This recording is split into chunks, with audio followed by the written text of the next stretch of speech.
Hello and welcome. My name is Zafar Iqbal, and you are watching the Mojo Story. Zohran Mamdani, who's running for the mayor of America's largest city, New York, is suddenly in focus, and he's being talked about a lot in India also. Why is it happening?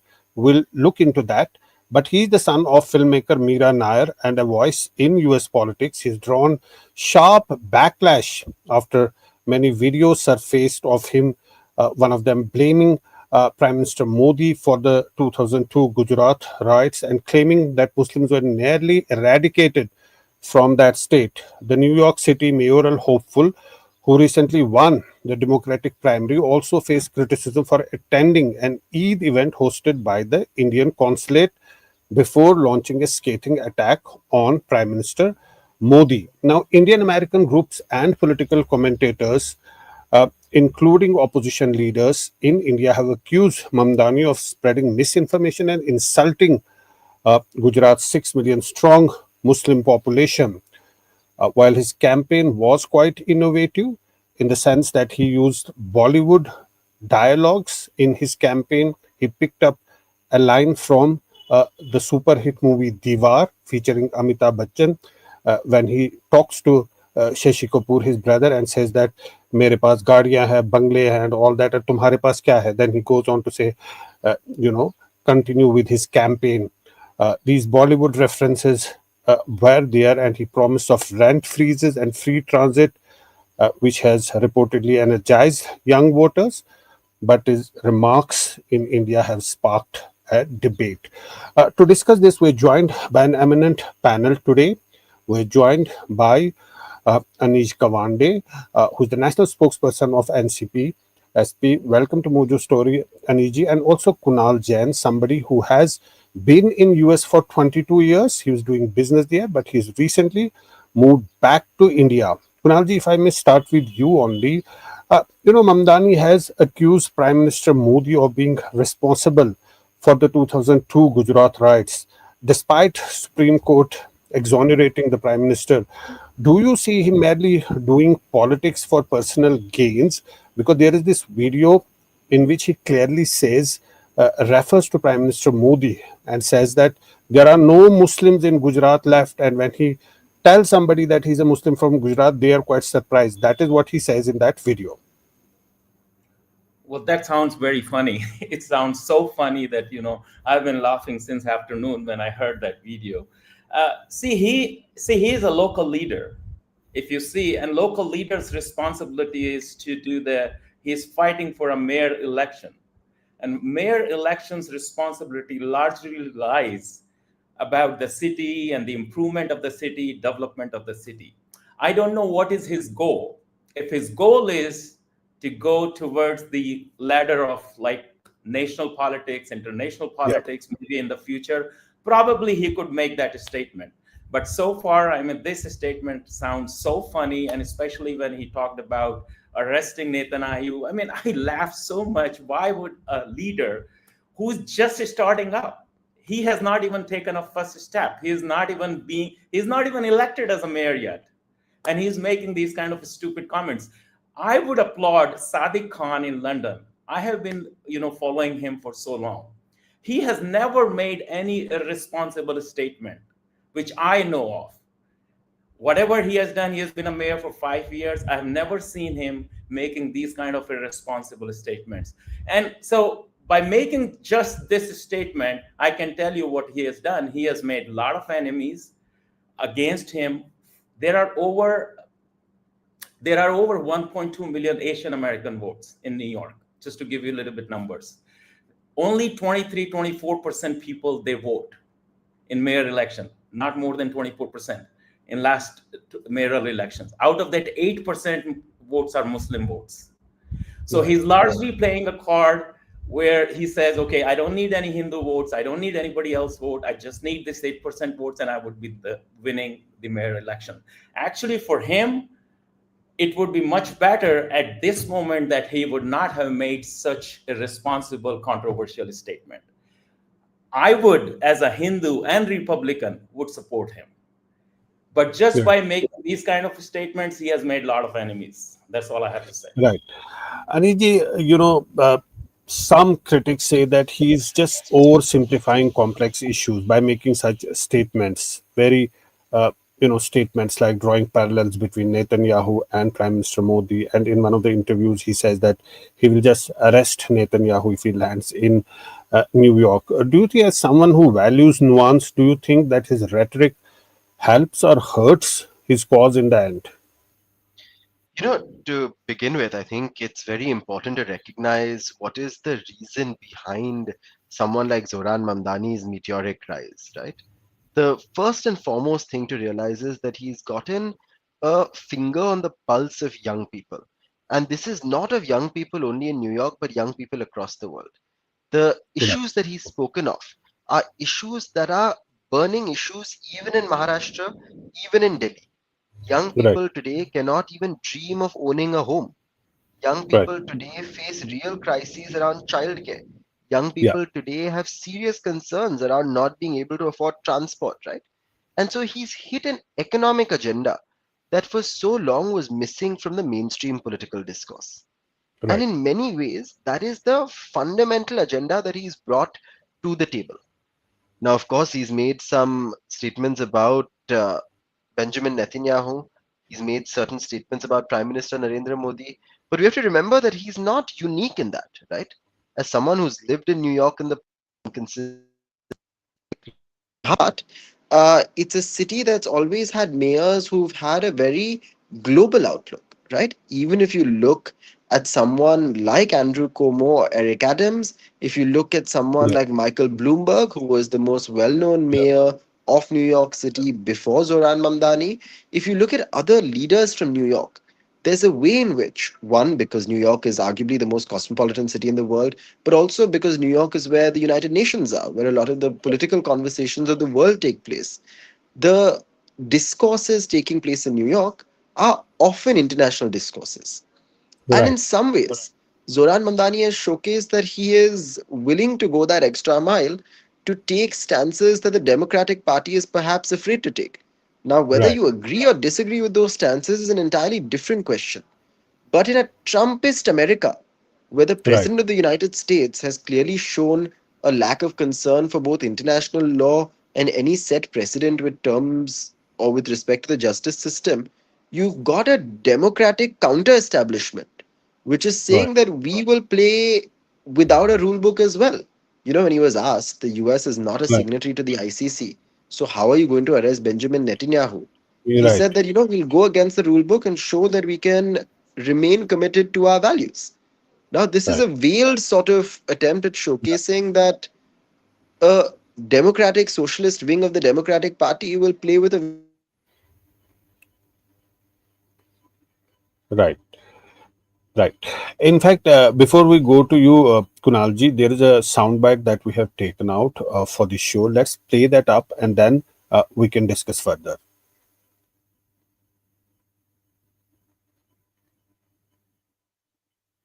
President Narendra Modi, and this will go to you first, Come on. Lander of India. I was supposed to get Netanyahu, and he was supposed to get Modi. Didn't you even get the memo? You all get all of them. So Modi is holding a rally in Madison Square Garden. He wants to hold a joint press conference with you afterwards, reaffirming the strong bond between India and New York. Do you agree to the event? No. All right, Mr. Springer No. and Mr. Mamdani. No, and I just want to say something here, which is that my father, his family comes from Gujarat in India, and his family is Muslim, I'm Muslim. And Narendra Modi helped to orchestrate what was a mass slaughter of Muslims in Gujarat to the extent that we don't even believe there are Gujarati Muslims anymore. And when I tell someone that I am, it's a shock to them that is even the case. And this is someone who we should view in the same manner that we do Benjamin Netanyahu. This is a war criminal. And speaking... Come on. Aniji, we lost you. Aniji. I was supposed to get Netanyahu. Yeah, we lost you briefly, Aniji, but let me take this to Kunal. Saab Kunalji, do you think that Mamdani's remarks about Muslims in Gujarat are a calculated attempt to malign India globally, especially among progressive Western audiences, or do you think this is just being done for a mayor election which he is intensely contesting at this time? So I don't know how much history you know about Zohran. He has studied from right from his education. I have seen his history, and it's all available on Google. And Yeah, his brain has been washed in a certain environment. He has grown up in an environment where there is always a divisive policies, and there is always a favor to certain sect, certain religion, yeah, and certain things, which is absolutely fine. He's an American citizen. I'm an American citizen. There's no problem. Everybody is free to follow his faith, religion, anything they want to do. There is nothing wrong in it. My problem is when you do use a Muslim victimhood or a card just to gain an international headlines so that you can attract a global attention to do the things which you want to do at a local level, that is may not be illegal, but listen to me, it is unethical. It is unethical. And that is what he is doing wrong. I'm not saying he's doing anything illegal. There are 4 million votes. There are 1.2 million Asian American votes in New York. He's entitled to get all of them, but not on the cost of divisive politics. And that is where he went wrong. And that is where I don't agree with certain things, what he said. I would be, as I said, I would be happy to vote for him if he would not have made these statements. And there are enough Hindu votes, which is in New York, which would have supported him. But I don't know why he's doing it, but probably this is the only way he's banking upon, and he's thinking that he would get all 8% Muslim votes out of 23. If there is only 20% votes, which happens, out of that he gets 8% plus another, Democratic votes, 2-3%, he's a winner. So that's a calculation. So I don't think he has any malified intentions for Hindus or against India or anything else, but just he's doing all of this just to win the election. That's his primary agenda. And I mean, which is, hey, anybody Aniji, who Aniji, Kunal says that his primary agenda is to win this election. That's why you see this divisive narrative being put out. But there's a fine line between holding power to account and fueling polarization. Do you think Mamdani crossed that line here when he spoke about Gujarat and Prime Minister Modi? Let's start off with your first sort of contention, which is that it is to win an election. And obviously, it's to win an election. I think the reality is the man is fighting what is arguably an incredibly difficult fight and as an underdog, and has fought a well won fight that he's come out on the top of, right? To be Right. able to unseat someone like Andrew Cuomo, who was widely expected to breeze through this election without even Yeah, putting in any effort, and to be able to become the Democratic nominee yeah, for mayor of New York is a stunning achievement. And you have to pull that through some kind of electoral logic, right? right. I want to be very careful here, though, right? When we Yeah, speak of international issues bleeding into local politics and vice versa, and dismissing that. Because yeah, Kunalji is right, and I think there are ways in which you should not be dividing or polarizing. But the rhetoric, unfortunately, that we've seen here in India is that any critique of Prime Minister Modi abroad is yeah, anti national even abroad and therefore subject to critique. But any yeah, praise of the Prime Minister is not held up to that same standard. Simultaneously, any critique of the Prime Minister by Indian opposition leaders abroad is condemned, but any criticism of the opposition or indeed of the government at the time by the Prime Minister when he was in the opposition is not held to the same standard. So if you see the fact that someone like an Andrew Cuomo was very happy talking about Israel and protecting the rights of Israel in a certain way, and the media and the sort of public was okay with it, then you must also say that all gloves are off. And the reality is that in right. today's political landscape and electoral landscape, all gloves are off. That if there is a lobby that says that we're going to support Israel no matter what, despite the millions who come out onto the streets to protest for Gaza, they are entitled to do that. And if there's someone who sees electoral opportunity in those millions of people who come out onto the streets, they're entitled to take that opportunity as well. But we have to be very careful in not seeing a criticism of the Prime Minister as a Yeah, criticism of the country. And I think right. that's where a very fine line has to be drawn. Because there are several people in the US who may agree with him. And he's crafting together an electoral coalition that we don't know will win him an election, but we certainly know has won him a primary. Right. And Kunalji, if I may take it to you, criticizing the prime minister is not criticizing the country. How do you respond to the argument that silencing critics like Mamdani abroad risks making Indian democracy look insecure and intolerant? So it is saying like this: we all love Amitabh Bachchan, right? Anything happens to Right. Amitabh Bachchan, it will hit us. It's the same Hmm. way. All these Amitabh Bachchan of Hindus and Indians and everywhere else. So when Modi comes to Madison Square, millions of people show up. Why would they show up? Because they all support and love Modi. Yeah. If anything goes against him, goes against these people. And these people are US citizens, these people are US residents, we all showed up. Why would you say something stupid against them? Modi carries an emotional weight amongst Hindus, amongst Indians, everywhere globally. It is nothing about it's. I'm not saying anything you say against Modi goes against India. No, you have your own entitlement. Modi is not India. India is not Modi. But Modi has an emotional weight amongst Hindus, amongst Indians. They love Modi. So when you say something against him, it goes against India. That's how it works. And it's the same way. If anybody who goes and says something against Mamdani, here is a number. There are 70% why he is supporting all these taxi drivers and cab drivers in New York. Do you know why? What is the reason? There are 70% of them are Pakistani, Bangladeshi, and Indian Muslims. 70% of them.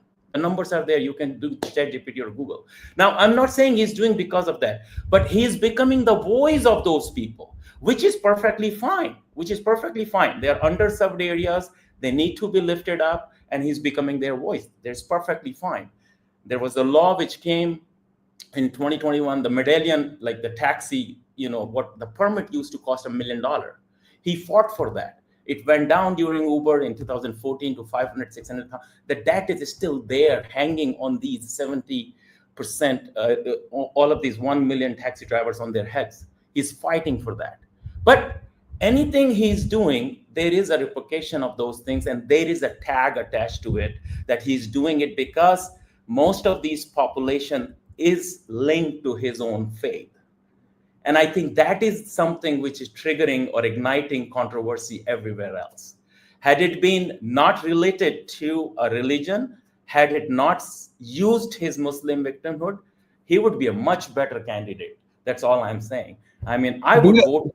He has an amazing storyteller. He speaks very well. Right as he said rightly, he represents a lot of youth, his energy and everything. This is very magnetic. He's a very magnetic personality. Aniji, do you think that he's playing that Muslim victimhood card, and that is one of the tactics for him to emerge as a victor in this election? That's one of the.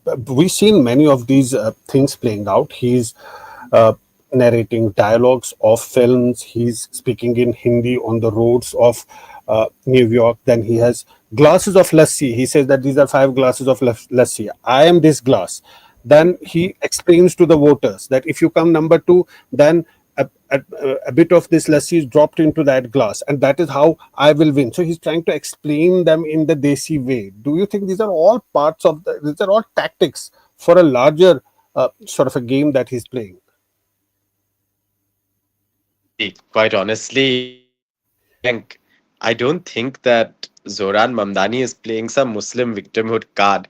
Yeah, To be very honest, someone like an Ishan Tharoor posted very recently saying that he and Zohran Mamdani grew up with a similar cultural milieu, right?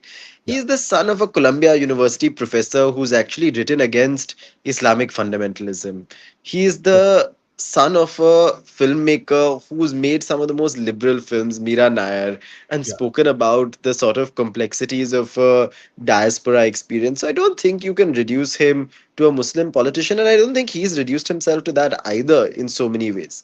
What he has done is he's played the very clever card of generating shock value, right? Of course, Right. we think sitting here right now that his criticism of Modi is the shock value card of his campaign, or if Netanyahu is the shock value card of his campaign. But for so many of my friends who are New Yorkers, the shock value is his economic agenda. Who would have thought a socialist would run in the heart of capitalism? That he's promising rent freezes and government run grocery stores in New York City. His entire campaign is a shock value campaign. And he's Right. saying that, actually, all of these things that we were made to believe were not the popular opinion can actually become the popular opinion if I make them the popular opinion. Now, Yeah. take this socialism card, for example, right? Who would have thought that it's even remotely electable, Right. right? Who would have thought that promising free buses can get you votes in New York in the Yeah. same way it can get you votes in Mumbai and Bangalore, Karnataka, right? Yes. Zohran Yes. Mamdani sounds like he's running an Indian election. Right. So the leftmost candidate in the US is a centrist candidate in India Right. because he's promising the same things our political parties are promising here. Right. In a similar way, I think what's very important, I think we might see this being the first of many steps. There's been a huge perception created, and Kunalji, I agree with you, but only in a limited way, that Prime Minister Modi enjoys the support of a vast majority of the diaspora. And I think Zoran Mamdani is out to say, you know what, actually, even amongst Hindu Americans, even amongst Indian Americans who are Hindu, there may be a majority who do not support the Prime Minister, who do not rally behind Modi. And it's an untested phenomenon, right? Nobody's run on a platform like this before. We don't have metrics to show what percentage of Indian Americans support Modi, which are real electoral metrics and not a survey that can be sort of manipulated this side or the other depending upon who commissions it. So the reality is, this is a very different sort of political platform that can possibly herald some new insights about what the Prime Minister's popularity is, whether he remains the most popular leader abroad, whether perceptions about the Prime Minister have changed. And this remains to be seen in an election, right? I think an election, at Yeah. least for those of us watching here, is a benchmark of what the public mood is. And if Right. that public mood is shifting there, we might see some public mood shifting here as well. Right. That's a very interesting point, Kunal Saab. You know, Anish raised some important points. The way this entire campaign is being approached by him is trying to make a fundamental change on the ground by flipping it the other way, which is unusual for a city like New York when he talks about free buses and all that. But coming back to the point of his criticism of Prime Minister Modi and the other remarks that he has made, if he's spreading lies, we've seen a lot of some Twitter posts on the social media that's really hitting him hard. But if he's spreading lies, why not challenge him through facts and debate rather than hitting him on the social media the way that it's being done by some? So why do you think I am on your channel, right? Why do you Yeah, think other people are on your channel? See, thing is that he's only fighting a mayor election. yeah, Most Americans knows that it carries no value in India. I don't know. yeah, The only reason Indians are excited about it because he made these two controversial statements. Otherwise, yeah, nobody would have known it. yeah, Yes, there is a vast Muslim population in India. It has international implications because he made these two major statements. And eventually, there are Muslim voters in Republicans as well, right? So it's yeah, not that there is Muslim voters only in Democrats. There's Muslim voters in Republicans as well. So yeah, by doing this, he might shift some of his voting base from Republican to Democrats, and some of yeah, them come to him, become his voters. So it's a very smart move. And I can tell you, it reminds me when Kamala Harris was chosen as a VP candidate in 2021 with she was chosen with this aim, and this is the second time Democrats have done this, that there are 4 million Indian American votes. So because Donald Trump was very aggressive at that time, so just to cut that, she was chosen, and that was a Hindu victim card. And I'm not saying just the Muslim victim card, I'm also saying a Hindu victim card she played, and she won.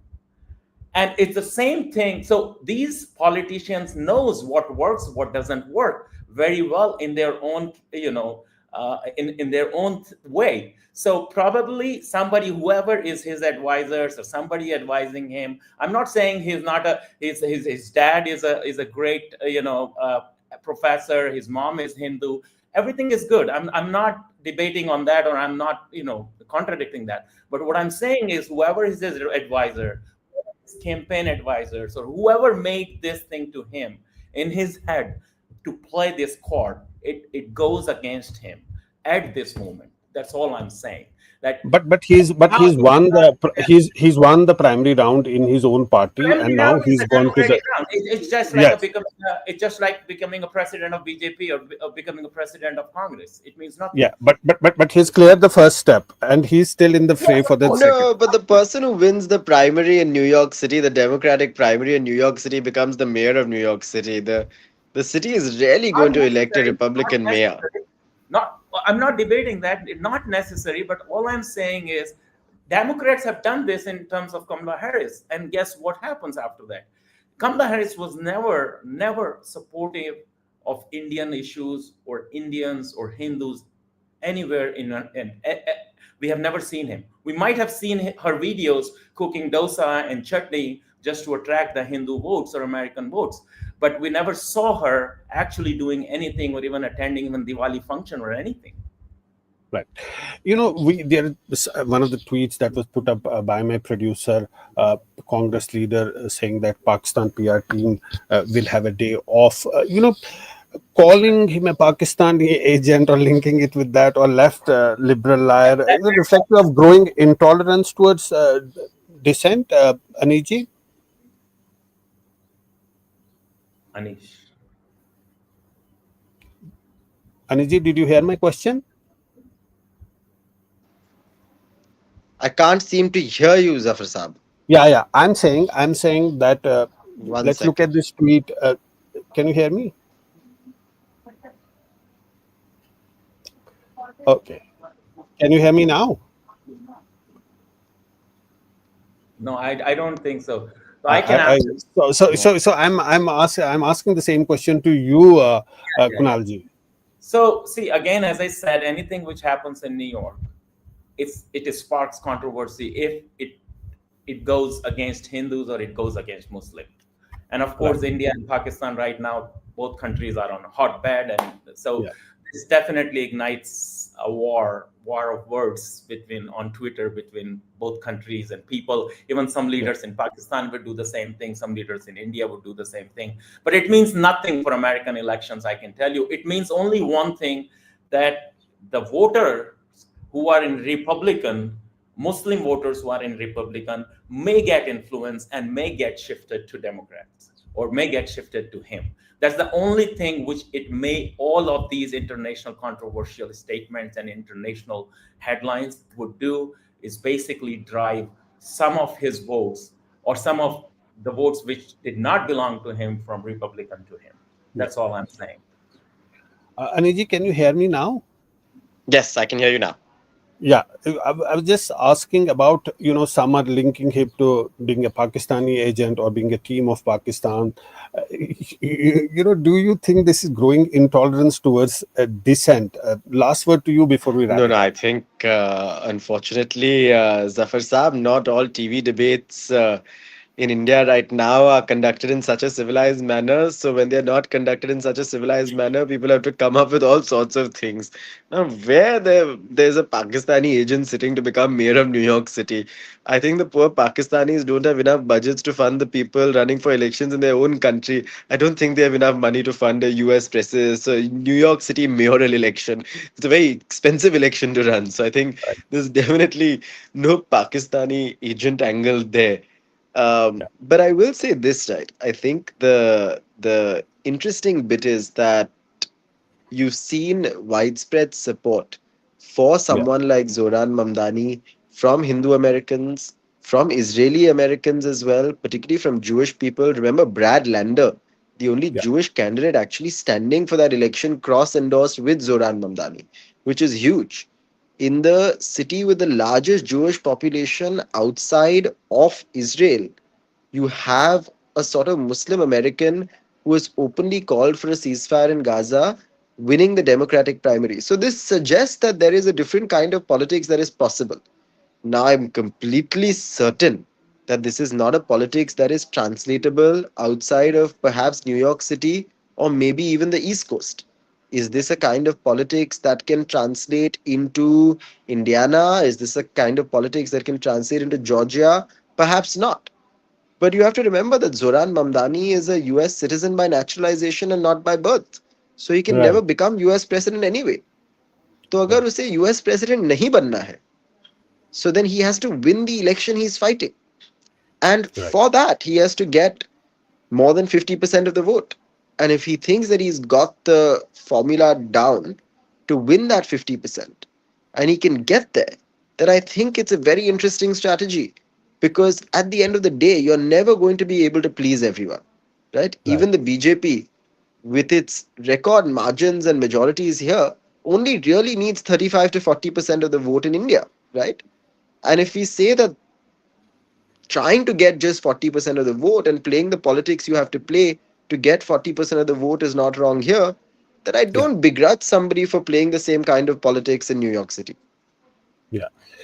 Well, it was an extremely, informative discussion today. The thoughts that both of you shared was very nice. I really liked it, and the way that you projected your thoughts. Thanks so much, Kunalji, for joining us today. Thanks so much, Aniji, for being on our show, and thanks to our viewers for watching the Modi story. Thank you so much. It's great to see you here. Thank you for watching our work. If you haven't subscribed yet, don't forget to click the bell icon and subscribe to Mojo Story and support independent, robust journalism.